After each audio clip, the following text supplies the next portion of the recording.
দেখো বন্ধুরা, proportional math কিভাবে আমরা অনুপাতের ম্যাথ করব শর্ট প্রসেসে এবং কম সময়ের মধ্যে।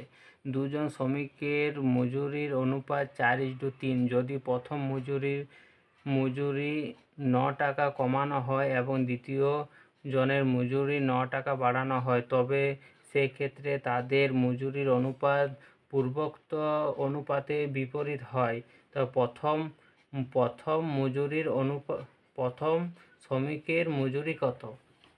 তো প্রথম শ্রমিকের মজুরি আমি ধরছি 4x, আর দ্বিতীয়তে ধরছি 3x।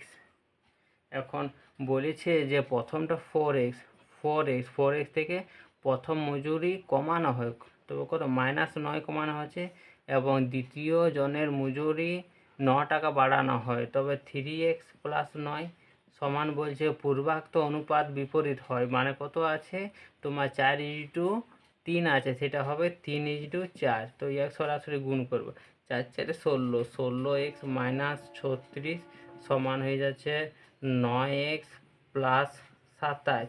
তবে এখানে যদি 16x - 9x সমান 27 যুক্ত 36, তবে এখানে 7x সমান হয়ে যাচ্ছে তোমার 63। তবে x সমান হয়ে যাচ্ছে 63/7 সমান হয়ে যাচ্ছে 9। তো প্রথম শ্রমিকের মজুরি কত ছিল? তো প্রথমটা কত ধরা আছে 4x, তো 4 × 9 সমান হয়ে যাচ্ছে 4 × 9 36। 36 কোনখানে আছে? অপশন বি, এটি হয়ে যাচ্ছে রাইট অ্যান্সার।